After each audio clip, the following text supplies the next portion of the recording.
Shalom, salam sade, salam cuan. Market dah hijau.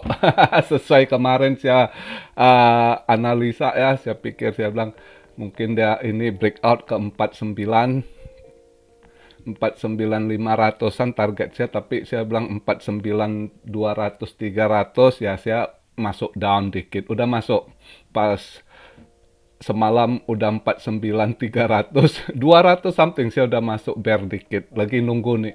Ini kayaknya lagi dia jajaki, dia mau tembus lagi nih 49.500. Mampu nggak dia hari ini dia tembus 50 langsung arahnya ke 52 ya. Nah, kalau dia bisa tembus malam ini ya di posisi 52, saya tambah muatan lagi hedge-nya ya.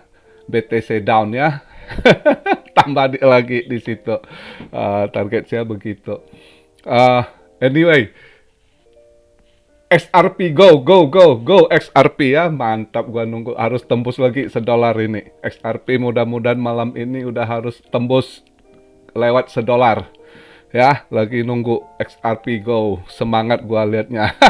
Kalau market gitu kan agak semangat liatnya ya kan. Terra Luna ya, semalam saya ini kenceng, ini udah 91 loh, buset. Kemarin 70-an waktu saya buat video. Ini udah Terra Luna 91. Maka saya bilang mungkin di Desember ini cepet dia bisa ini, dia target mau kecepet ini, mau tembus ke 100 ini ya. Avalanche juga naik terus ya. Kalau dilihat sih sebenarnya ini yang naik-naik kencang juga koin-koinnya paus-paus yang pegang ini ya. Rata-rata yang naik kencang juga itu yang mereka main-mainkan. Matic mantap juga naiknya ini ya. Terus ada yang banyak sangkut kok bahas DeFi ya. DeFi sementara ini udah mulai kelihatan ini pengunjung mulai ada bangkit. Mudah-mudahan lah nanti ke depan, tahun depan DeFi mulai panas lagi lah. Saya sih agak yakin Uniswap atau akan panas lagi nanti kalau udah sampai masa AAV compound itu nanti ini. Cuma ya regulasi ini agak ini habar ya. Habar ini kadang susah juga kita analisa ya. Waktu lagi banyak event kemarin itu justru dia melempem kita beli. Ini lagi entah apa naik terus dia 41%. Kadang begitulah dunia kripto ya. Lah yang ada event dia juga nggak mau naik. Ini banyak koin-koin lain yang ada event malah melempem ini. Aduh pusing ini. Apa yang mau dimainkan sama mereka ini. Ya itulah, maka saya masih nggak tertarik itu, makanya saya targetnya cari sampai down aja lah, tunggu dia ini karena tahu belum stabil. Jadi sekalian ini juga kita bahas ini. Tadi saya lihat interviewnya Alex Mashinsky ya, bagus. Kelihatan dia kayaknya stres, dia lagi kelihatan kusut wajahnya, nggak cukuran juga. Di interview gimana pandangan dia market di tahun depan 2022 ya, itu ya hampir sama dengan saya. Maka saya bilang, dia sendiri juga bilang harus hati-hati. Mereka juga wait and see. Bahkan buat dia bilang ini per bulan mereka lihat perkembangannya gimana. Jadi selalu mereka mau pantau dari kebijakan yang dibuat oleh Federal Reserve ya kan, juga regulasi ya kan, pemerintahan pusat ya kan. Jadi banyak skenario yang dia prepare juga. Dia bilang kalau andai kata mereka ngambil langkah begini, nah kami begini. Kalau mereka langkah begini, market atau jadi dia banyak dia uraikan. Tapi yang mana nggak tahu, makanya untuk dia selalu hati-hati, dia ingatkan untuk sabar, wait and see. Nah, jadi makanya saya bilang, mereka yang paus-paus ini aja ya melangkah hati-hati. Apalagi kita plankton, ya harus hati-hati, jangan gerusa-gerusuk ya kan, bahaya ya kan. Terus juga bagus ulasan dia itu, cuma kelihatan dia agak lusuh, mungkin dia banyak kasus juga lah, anak buahnya 2 orang udah ditangkap juga ya, kasus money laundry, penyucian uang di Israel lagi, yang nggak lewat lah. Tapi kayaknya ya dia tahu dia punya bisnis, mungkin itu mereka ya orang-orang Rusia ya kan, dari ini itu gentlenya mungkin saat melakukan tugas, kalau ketangkap ya komandannya nggak ini, yang bawahannya ambil resiko gitu ya kan, dengan mengatasnamakan, ya itulah banyak skenario mereka lah, mereka orang-orang lihai gitu ya,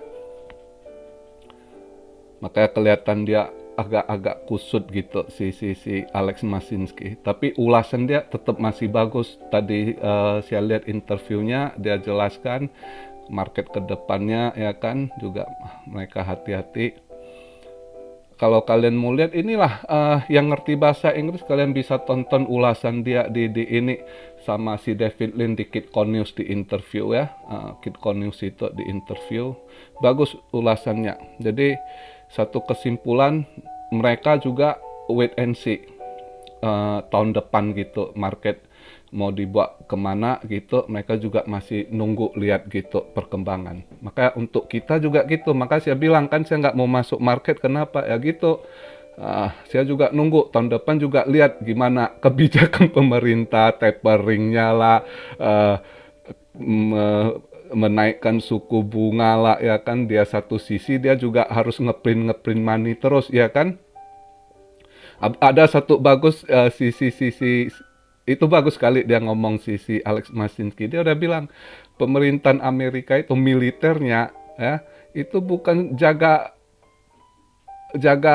ini rakyat, jaga dolar katanya ya kan, tugasnya sebenarnya jaga dolarnya gitu.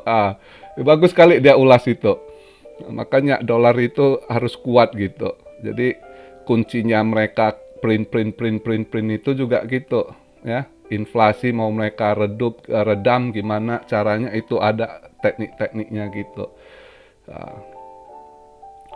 Makanya bagus ulasannya. Bagi yang ngerti bahasa Inggris boleh nonton itu ya.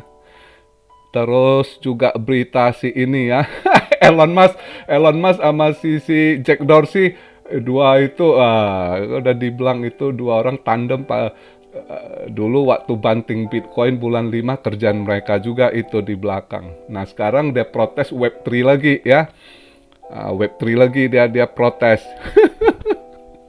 Apalagi mau dia mainkan kita nggak tahu. Ya biarkan aja lah mereka ini.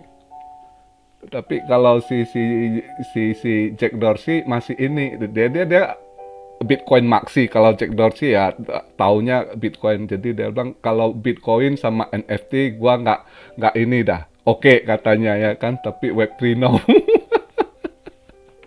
Buat mereka ya masuk akal juga sih, sebab Web3 ini juga satu sisi benar kata mereka, sebenarnya ini juga market dimainkan lah market supaya panas ini Web3, sebenarnya nggak terlalu gimana, bener juga sih ya kan, ada betulnya, bukan totali mereka jelek, nggak. Kali ini sindiran mereka juga sebenarnya ada betulnya juga gitu, ada yang mau mainkan market juga mungkin, itu aja. Tapi satu sisi ya ada benarnya juga, Web3 ini bagus juga ya kan, secara internet itu juga sensor udah nggak bisa mereka sensor ya kan, ini lebih disentral ya. Nah di situ poinnya juga, makanya ya nggak tahu, masing-masing punya kepentingan ininya ya kan. Hari ini berita begitu ya, terus agak begitu lihat hijau hari ini banyak yang udah agak positif, mungkin ada harapan mau rebound katanya, padahal saya rasa sih ini juga kira-kira kalau taksiran saya, kalau dia tembus ke ini bisa breakout dari 49.500, 50.000 dia breakout ke 52 something, mungkin dah itu turun lagi itu ya. Udah tanggung juga biasanya, ini udah 22, 23, berapa hari lagi Christmas biasanya. Kalau tahun lalu tanggal 23 udah merah, udah pada buang barang semua. Kita lihat lah. Ya kan ini juga nanti tanggal 24 Jumat ya. Jumat masih ada option ya itu ya, BTC option expire ya. Jadi kita lihat itu santai aja lah ya, market sementara ya gitu. Kalau saya belum masuk, masih banyak tanya, Om udah masuk belum? Belum, saya cuma iseng-iseng apa mau copet-copet down aja gitu ya. Lihat posisi masuk dikit gitu ya. Jadi itu aja. XRP saya masih ada. XRP Cardano itu dari profit. Jadi nggak di ini, tetap dibiarkan di hold gitu ya. Kalau bisa naik lagi kan semangat XRP ya. Oke, jadi hari ini begitu aja. eh, Videonya yang saya buat simple, nggak ada banyak ini, market juga nggak terlalu, orang masih holiday ya kan. Jadi yang pegang XRP semangat, mudah-mudahan bentar lagi tembus ke $1 ya, harus naik lagi ke $1. Oke, salam Rio dari Tokyo, God bless you all, be blessed, be blessed, be blessed. Immanuel, haleluya.